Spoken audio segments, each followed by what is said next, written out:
Bonjour à tous et bienvenue à nouveau. Nous sommes aujourd'hui rejoints par George Beebe, ancien directeur de l'analyse sur la Russie à la CIA et actuel directeur de la grande stratégie à l'Institut Quincy. Donc, bienvenue à nouveau dans l'émission. Merci beaucoup.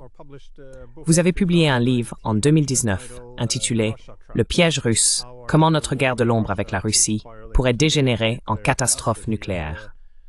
Il semble que la guerre de l'ombre avec la Russie nous ait effectivement menés au bord d'une spirale vers la catastrophe nucléaire.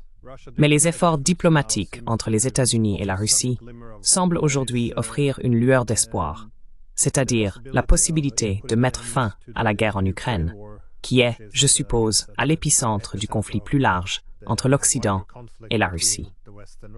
À cette fin, comment évaluez-vous réellement les développements diplomatiques en cours? Parce que d'abord, Trump a rencontré Poutine, puis Trump a rencontré Zelensky et les Européens. Comment interprétez-vous toute cette avancée diplomatique?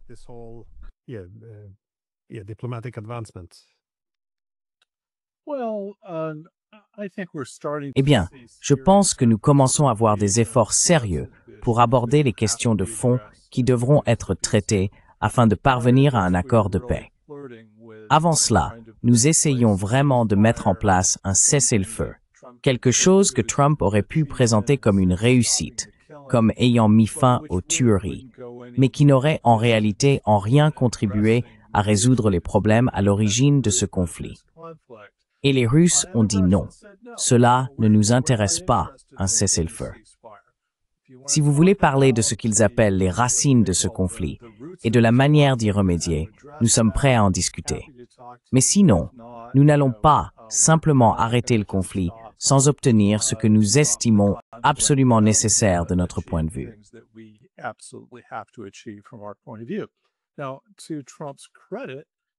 À la décharge de Trump, il a su changer de cap. Beaucoup de gens voient cela et disent que Trump est incohérent, qu'il est imprévisible, qu'il part dans tous les sens. C'est certainement une façon de voir les choses. Une autre façon de l'interpréter, c'est qu'il tente différentes approches, et quand cela ne fonctionne pas, il essaie autre chose. Et je pense que c'est ce qui s'est passé. Il a abandonné l'idée d'exiger un cessez-le-feu inconditionnel, et il a dit « D'accord, vous dites que vous êtes prêt à discuter des causes profondes de ce conflit. Allons-y. » Et je pense que ce qui s'est passé, c'est que les Russes ont répondu « Oui, allons-y », et ils se sont rencontrés en Alaska. Je crois qu'ils ont fait des progrès sur certains de ces sujets de fond.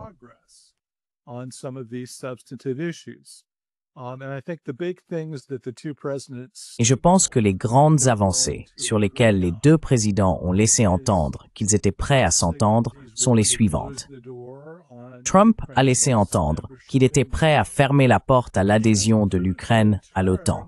Et Poutine, de son côté, a laissé entendre qu'il était prêt à donner son feu vert à l'adhésion de l'Ukraine à l'Union européenne.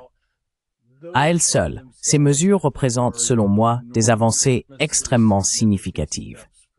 Elles ne résolvent pas à elles seules toutes les questions qui doivent être abordées pour mettre fin à ce conflit. Mais je pense que cela indique quelque chose que la plupart des commentaires en Occident ont refusé de reconnaître, à savoir que les Russes souhaitent effectivement un accord de paix. Pas à n'importe quel prix.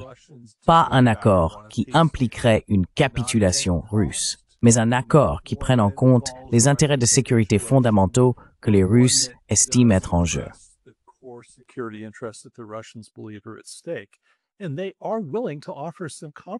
Et ils sont prêts à faire certains compromis, certaines concessions pour y parvenir. Je pense que reconnaître que l'Ukraine peut être ancrée économiquement et politiquement à l'Ouest, même si elle reste militairement neutre, constitue une grande concession de la part de la Russie. Cela contredit l'idée selon laquelle les Russes voudraient simplement conquérir toute l'Ukraine, qu'ils ne reconnaissent pas l'existence de l'Ukraine en tant qu'État, ou que la Russie souhaite ramener l'Ukraine dans son intégralité sous sa coupe, dans sa sphère d'influence exclusive. On n'envisage pas la possibilité que l'Ukraine puisse rejoindre l'Union européenne, si l'on croit qu'elle doit absolument rester dans la sphère d'influence exclusive de la Russie. Ce que font les Russes ici, c'est un compromis, et je pense que c'est très important.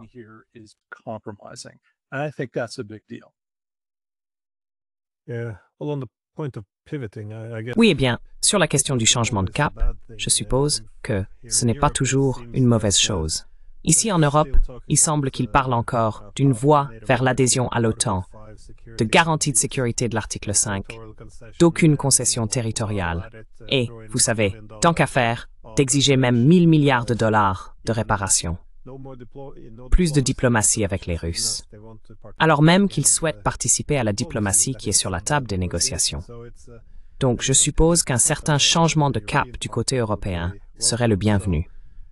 Donc, cette grande réussite, je suppose, a été de s'éloigner du cessez-le-feu. Mais il semble qu'un point de blocage majeur pour résoudre ce problème serait les garanties de sécurité. Et il semble qu'il y ait eu une certaine ambiguïté stratégique à ce sujet. C'est-à-dire, bien sûr, que cela peut signifier n'importe quoi, depuis des modifications de la Constitution russe jusqu'à l'intervention de la puissance aérienne américaine de l'article 5 en cas de conflit. Alors, comment interprétez-vous cela, je suppose? Car c'est l'un des principaux obstacles.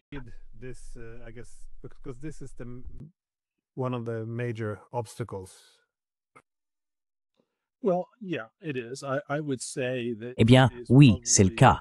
Je dirais même que c'est probablement la priorité numéro 1 parmi les choses à traiter en ce moment. Et Poutine l'a reconnu lors de la conférence de presse après la réunion en Alaska. Il a dit, écoutez, nous avons besoin d'un équilibre de sécurité en Europe et dans le monde entier. Puis il a ajouté, et nous reconnaissons, bien sûr, que l'Ukraine a aussi des préoccupations de sécurité qui doivent être prises en compte, et nous sommes prêts à travailler là-dessus. Maintenant, qu'est-ce que cela signifie concrètement? Il ne sera pas facile de parvenir à un accord qui, d'un côté, donne à la Russie un sentiment de sécurité. L'une des raisons de l'invasion de l'Ukraine, du point de vue russe, était que la Russie considérait la perspective d'une adhésion de l'Ukraine à l'OTAN ou l'accueil de forces militaires occidentales sur son territoire comme une menace pour sa sécurité. Ils veulent donc que cette menace soit prise en compte dans le cadre d'une résolution de ce conflit.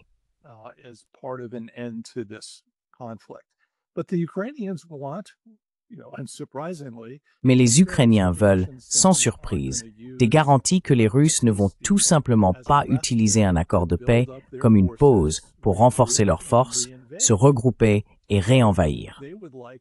Ils aimeraient donc l'équivalent des garanties de l'article 5, c'est-à-dire que l'Occident leur assure son soutien si cela devait arriver. Ils souhaitent également mettre en place ce qu'ils appellent une force de réponse de réassurance. En gros, du personnel militaire européen présent sur le sol ukrainien, capable d'intervenir en cas d'invasion russe, une sorte de force de dissuasion. Le problème, même si je comprends parfaitement pourquoi les Ukrainiens voudraient ce type de garantie, c'est que cela touche directement aux intérêts sécuritaires perçus de la Russie. Je pense donc que nous allons devoir trouver une solution qui permette aux Russes de se sentir suffisamment en sécurité, tout en offrant aux Ukrainiens les garanties dont ils ont besoin.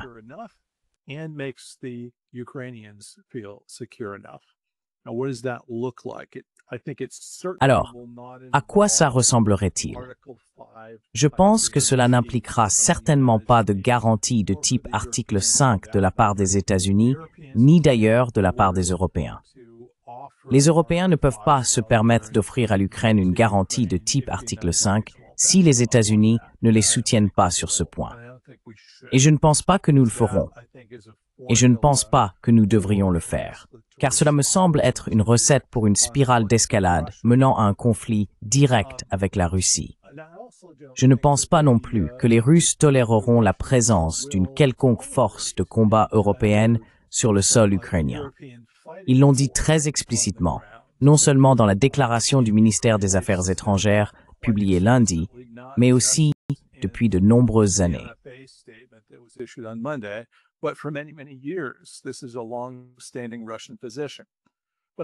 C'est une position de longue date de la Russie. Mais je pense qu'il est possible d'agir sur plusieurs fronts pour donner aux Ukrainiens la confiance qu'ils ne seront pas abandonnés si la Russie envahit à nouveau. Cela passe en partie par le renforcement de la capacité industrielle en Europe et aux États-Unis afin de pouvoir soutenir un conflit avec la Russie si les combats reprennent. Actuellement, nous ne sommes pas en mesure de le faire. Nous avons épuisé nos stocks de ces armes et les Russes produisent largement plus que l'Europe, les États-Unis et l'Ukraine, réunis en ce qui concerne certains systèmes d'armes clés et des munitions dans ce conflit.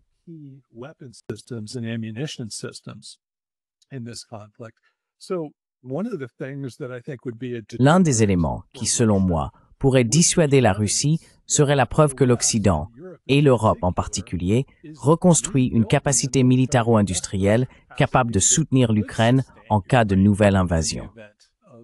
Un autre point important à mes yeux est le droit de recevoir une aide en armement, de la formation, des systèmes d'armes, de la maintenance, ce genre de choses de la part de l'Occident.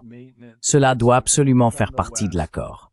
Et je pense que c'est un point sur lequel les Russes vont devoir faire des compromis. Maintenant, quelle sorte de limitations les Russes voudront-ils imposer à cette assistance? Ils voudront, à mon avis, faire la distinction entre les systèmes d'armes défensifs et ce que l'on pourrait appeler des systèmes d'attaque offensifs.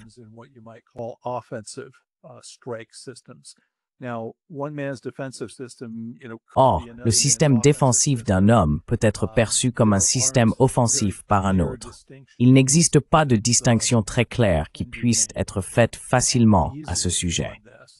Mais je pense qu'avec le temps, les négociateurs pourraient parvenir à déterminer ce qui est acceptable et ce qui ne l'est pas. Je pense que, par exemple, les missiles de croisière Tomahawk seraient clairement quelque chose auquel les Russes s'opposeraient. À mon avis, les États-Unis et l'Europe conviendraient également de ne pas en fournir à l'Ukraine. Mais la position exacte des négociateurs sur ce point demandera, je pense, un peu de temps et d'efforts.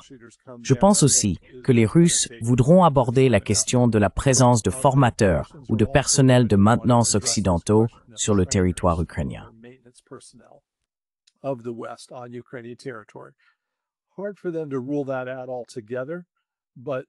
Il leur sera difficile d'exclure cela complètement, mais je pense qu'ils voudront une certaine garantie que ces unités militaires n'aient ni la force, ni aucun mandat pour s'engager dans des combats réels.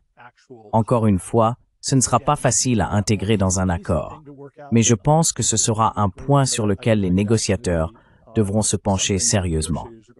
L'autre aspect intéressant sera de voir quel type d'adhésion à l'Union européenne pourrait gêner les Russes. Tous les membres de l'UE n'entretiennent pas la même relation militaire et sécuritaire avec l'Union. L'Irlande et l'Autriche, par exemple, se distinguent comme des membres qui ne participent pas aux aspects militaires de la sécurité européenne. Je suppose que les Russes voudront des garanties pour que l'Ukraine soit placée dans cette même catégorie.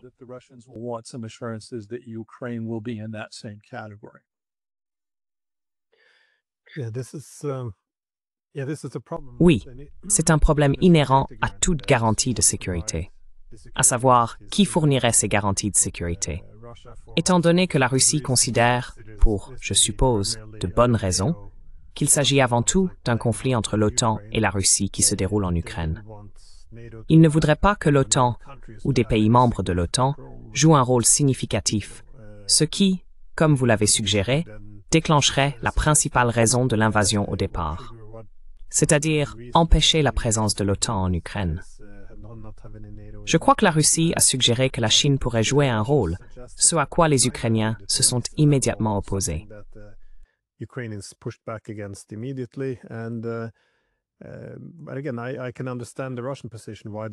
Mais, encore une fois, je peux comprendre la position russe, pourquoi ils ne voudraient pas de pays de l'OTAN là-bas, étant donné qu'ils sont en conflit. Cependant, l'Ukraine voudrait aussi avoir quelqu'un qui ait réellement l'intention de la soutenir. Donc elle se tourne vers les pays qui l'ont effectivement soutenue ces 3 dernières années et demie. Et ce sont pratiquement uniquement les pays de l'OTAN. Donc je peux aussi comprendre la position ukrainienne. Alors oui, que fait-on dans une telle situation? So yeah, well, what do we do in a situation like this? Eh bien, ce que décrivent les Russes ressemble beaucoup, à vrai dire, aux soi-disant garanties prévues dans les projets d'accord que les partis négociaient à Istanbul au printemps 2022. Et cela impliquait tous les membres permanents du Conseil de sécurité de l'ONU, y compris la Chine, aucun d'entre eux n'ayant, selon les termes de ce projet, l'obligation de considérer une attaque contre l'Ukraine comme une attaque contre eux-mêmes. En d'autres termes, il ne s'agit pas d'une garantie de type article 5, mais tous se sont engagés à veiller à ce que l'accord de paix soit respecté, soit appliqué.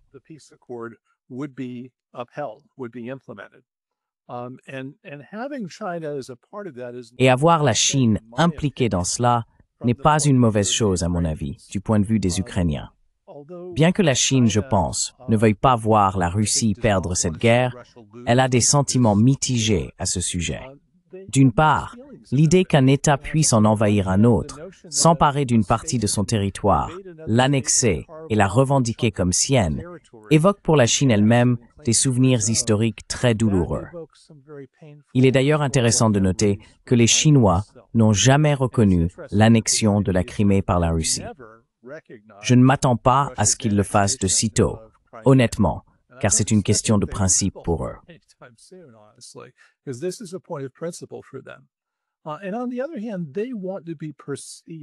D'un autre côté, ils veulent être perçus en Europe avant tout comme faisant partie de la solution en Ukraine, non simplement comme un facilitateur de l'invasion russe ou de sa brutalité, mais comme un pays qui cherche à instaurer l'ordre et à maintenir la paix là-bas. Je pense qu'ils ont une raison très pragmatique de vouloir cette image en Europe, à savoir que la relation économique, la relation commerciale qu'ils entretiennent avec l'Europe devient plus importante à mesure qu'ils perdent confiance dans la durabilité de leur relation commerciale avec les États-Unis. Mais ce sont des éléments dont on peut tirer parti, car je pense que les Ukrainiens feraient une erreur s'ils supposaient que les Chinois adopteront simplement la position de la Russie dans tout différend concernant la mise en œuvre d'un accord de paix.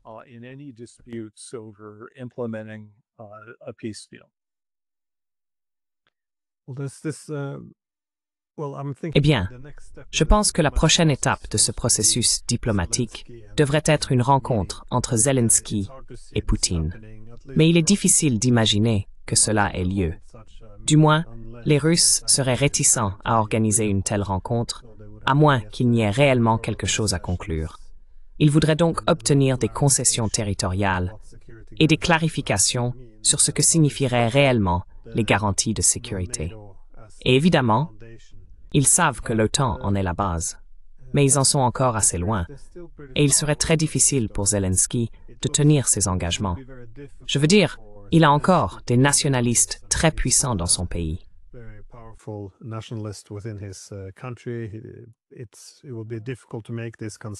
Il sera difficile de faire ces concessions. Ce serait peut-être plus facile s'il perdait encore un peu de territoire, bien sûr, mais jusqu'à présent, cela semble être une concession difficile à accepter. Certains ont soutenu que Trump n'attend pas nécessairement un succès, que la diplomatie sert de prétexte pour se retirer de ce conflit, ce contre quoi vous avez mis en garde.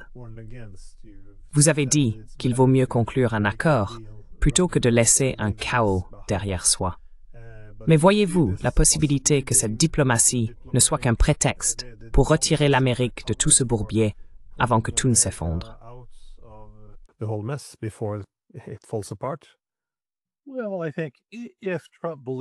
Eh bien, je pense que si Trump estime que sa seule option est de se désengager plutôt que d'être associé à un échec, alors bien sûr, si ce sont les choix, il est assez évident qu'il préférerait fournir une sorte de justification plausible pour se retirer, se désengager de cela, plutôt que d'être associé à ce que tout le monde reconnaît comme un échec. Je pense cependant que nous sommes encore loin de pouvoir juger si c'est un échec ou non. Donc, je ne m'attends pas à ce que l'administration Trump soit proche de prendre ce genre de décision. Et je ne pense pas que leur véritable intention ici soit de masquer ce qui serait finalement un désengagement. Nous avons de vraies raisons de vouloir un accord, un véritable compromis ici, et ce sont en grande partie des raisons stratégiques.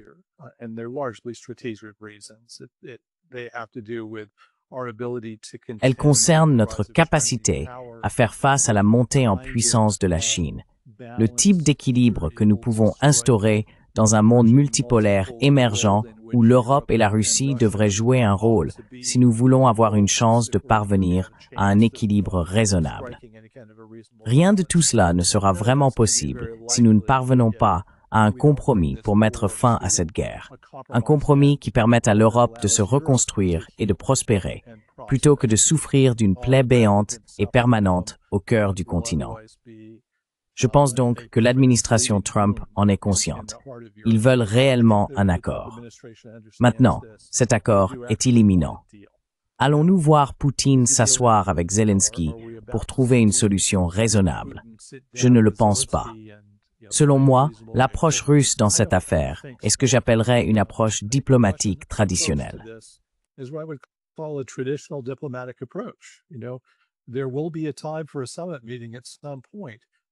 Il y aura un moment pour un sommet à un certain stade, une fois que le travail de préparation aura été effectué, afin que les chefs d'État puissent conclure l'accord. Mais les Russes ne vont pas s'asseoir, dès la première étape, au niveau des chefs d'État et dire « Hey, est-ce qu'on peut trouver un terrain d'entente entre nous ?»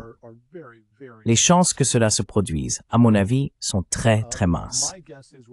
Donc, je pense qu'il va falloir beaucoup de travail au niveau technique dans les semaines, voire les mois à venir, pour y parvenir. Maintenant, en attendant, les parties peuvent-elles progresser sur ce que j'appellerais un accord cadre, qui définirait certains compromis et principes fondamentaux et établirait une feuille de route pour de futures négociations afin de mener ce processus à son terme.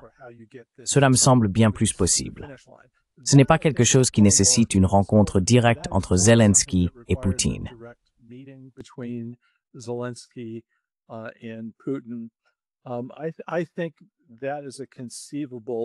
Je pense que c'est une possibilité envisageable. Cela ne réglera pas, à mon avis, de manière définitive la question de la forme que prendront ces garanties de sécurité.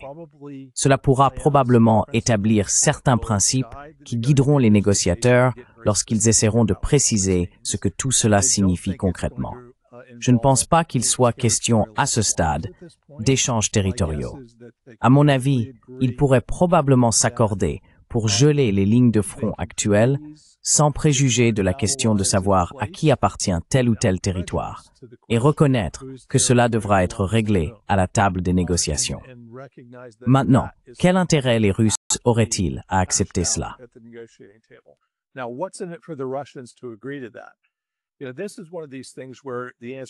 Vous savez, c'est l'un de ces cas où la réponse dépend des autres concessions faites dans le cadre d'un accord plus large. Et je pense que ce sont les États-Unis qui détiennent beaucoup d'atouts dans cette situation. Il y a des choses que les Russes veulent vraiment et dont ils ont réellement besoin, bien au-delà du territoire, auxquels les États-Unis peuvent consentir dans un cadre global. Cela concerne l'architecture de sécurité plus large de l'Europe, le contrôle des armements stratégiques, le contrôle des armes nucléaires de théâtre, le contrôle des armements conventionnels, ainsi que des mécanismes permettant à la Russie de participer aux questions de sécurité en Europe qui touchent à ses intérêts à l'échelle mondiale. Ce sont toutes des choses que les Russes réclament depuis longtemps.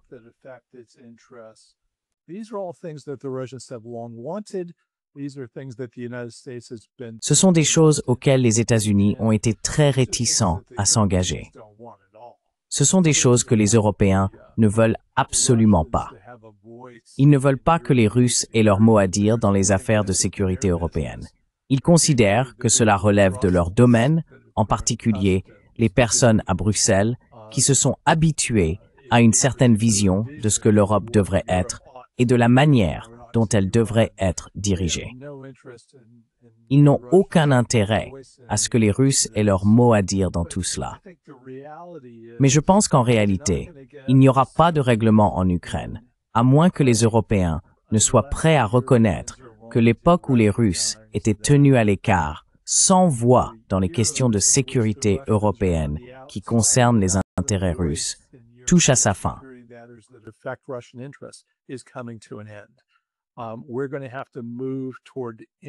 Nous allons devoir nous orienter vers la mise en œuvre d'un principe que les Européens affirment depuis longtemps soutenir, mais qu'ils ne pratiquent pas réellement: l'indivisibilité de la sécurité. Un principe inscrit dans l'acte final d'Helsinki, évoqué dans la Charte de Paris de 1990, mais que, dans les faits, l'Occident n'a jamais vraiment accepté de discuter avec les Russes. Eh bien, je pense que c'est vers cela que nous devons aller. Reconnaître que le droit de choisir ses alliances, par exemple, doit être équilibré avec la préoccupation que de telles démarches puissent affecter la sécurité d'un autre État. Et la diplomatie est le moyen de gérer ces tensions. Or, nous ne nous y sommes pas engagés sur ces questions. Il faut commencer à le faire.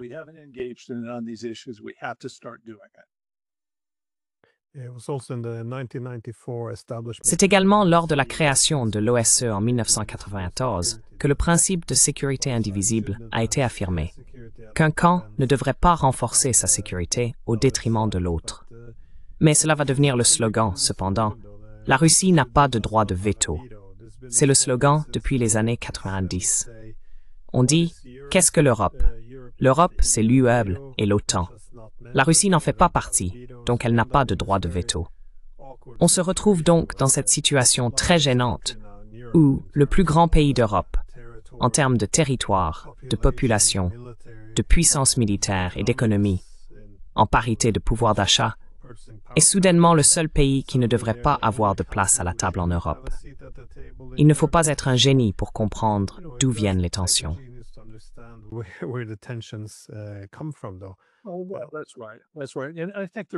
Eh bien, c'est exact. C'est exact. Et je pense que la réalité est la suivante. Les Russes n'ont pas inscrit dans ces documents un droit de veto légal leur permettant simplement de dire « non, nous ne sommes pas d'accord ». Non, ils ne l'ont pas fait. Cependant, ils disposent en pratique d'un veto sur le champ de bataille, ce qu'ils ont exercé en Géorgie en 2008 et en Ukraine en réalité depuis 2014. Ils ont dit « Très bien, si vous ne nous donnez pas la parole sur ces questions à la table des négociations, nous exprimerons notre point de vue sur le champ de bataille. » C'est très regrettable et assez tragique, et je n'essaie pas de le justifier. J'essaie simplement de décrire une réalité ici. Si nous ne sommes pas prêts à discuter avec la Russie de ces questions à la table des négociations, l'alternative ne sera pas celle qui nous plaira.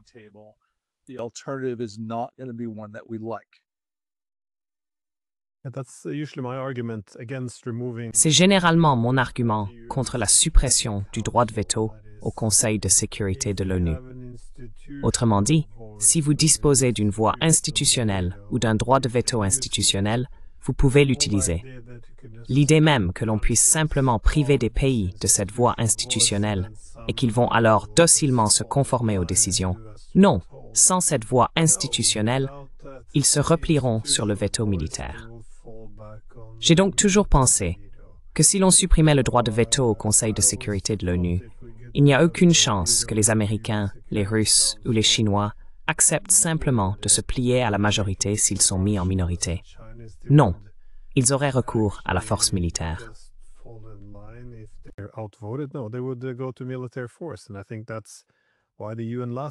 Et je pense que c'est pour cela que l'ONU a duré aussi longtemps, parce qu'elle dispose de privilèges qui reflètent cette répartition du pouvoir. Mais ma dernière question est la suivante. Étant donné que vous êtes l'ancien directeur de l'analyse sur la Russie à la CIA, si vous deviez aujourd'hui conseiller l'administration Trump sur les concessions qu'elle pourrait obtenir des Russes, quelles seraient les lignes rouges? Que leur diriez-vous? Je veux dire, où les Russes tracent-ils vraiment une ligne rouge au-delà de laquelle ils ne feront tout simplement aucune concession? Préféraient-ils aller jusqu'à la victoire militaire pour être sûrs de ne pas avoir à faire de compromis?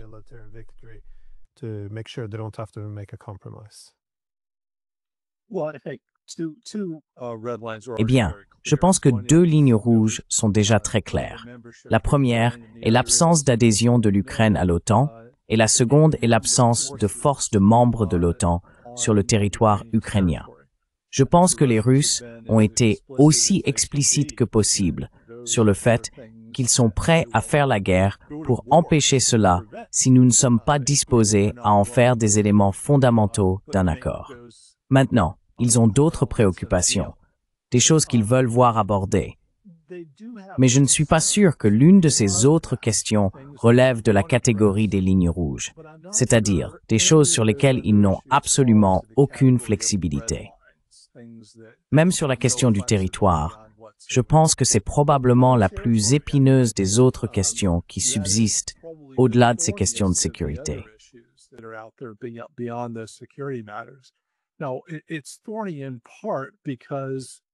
C'est une question épineuse, en partie parce que les Russes considèrent cela comme un effort défensif visant à protéger les citoyens des régions d'Ukraine, qui depuis longtemps sont majoritairement peuplées de russophones, des personnes culturellement russes, religieusement tournées vers le peuple russe, l'Église orthodoxe. Et ils ressentent une obligation. Et vous savez, je ne pense pas que ce soit du cynisme. Je pense qu'ils ressentent réellement une certaine responsabilité d'assurer le bien-être de ces populations. Et je crois qu'ils sont arrivés à la conclusion que dans certains cas, ils doivent effectivement gouverner ces territoires pour y parvenir. Ce ne sera donc pas une question facile à résoudre. Mais plus l'Ukraine acceptera des mesures permettant d'assurer le bien-être des populations que nous appellerons minorités russes en Ukraine, plus il sera facile pour les Russes de faire preuve de flexibilité sur la question territoriale. Et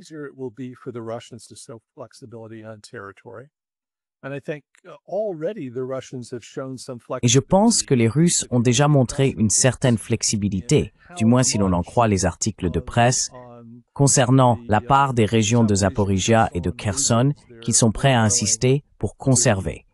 Et il me semble qu'ils ont été disposés à se retirer de certaines parties du nord qu'ils occupent, qu'ils n'ont pas réellement annexées. Et vous savez, je pense qu'ils sont prêts à les échanger contre certaines concessions de la part de l'Ukraine. Nous devons donc considérer toutes ces questions comme un tout intégré. Elles sont liées les unes aux autres. Certaines de ces choses sont des lignes rouges absolues. D'autres sont des points sur lesquels je pense qu'il y a une certaine flexibilité. Mais cela dépend des positions adoptées sur les questions connexes quant au degré de flexibilité que les Russes pourraient montrer, à mon avis.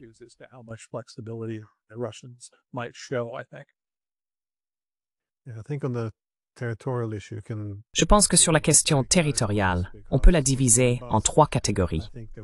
Pour le Donbass, je pense qu'ils veulent tout le territoire, même les zones qu'ils ne contrôlent pas. Tout simplement parce que de 2014 à 2022, chaque jour à la télévision, on voyait des civils et des enfants déchiquetés. Et comme vous l'avez dit, ils estiment avoir une certaine responsabilité de protection de la population russophone. Mais pour Kherson et Zaporizhia, je pense que c'est là qu'ils pourraient être prêts. Ils ne vont pas se retirer, mais ils pourraient accepter de geler la ligne de front. Mais Dnipro, Sumy, Kherson et Kharkiv, je pense que ces zones, comme vous l'avez suggéré, sont négociables parce qu'ils ne les ont pas réellement annexées. Mais encore une fois, je pense que les Ukrainiens pourraient suivre. Je pense que les Européens sont le principal obstacle.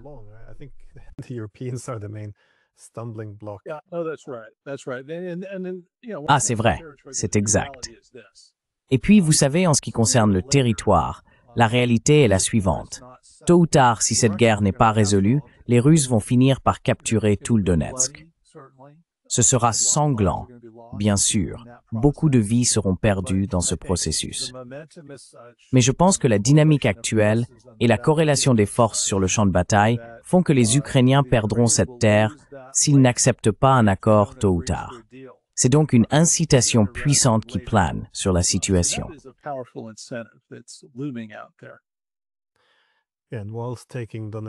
Et pendant qu'ils prennent Donetsk, ils avancent également rapidement à travers la région de Zaporizhia, ce qui signifie que les lignes de front qui auraient pu être figées seraient encore plus perdues.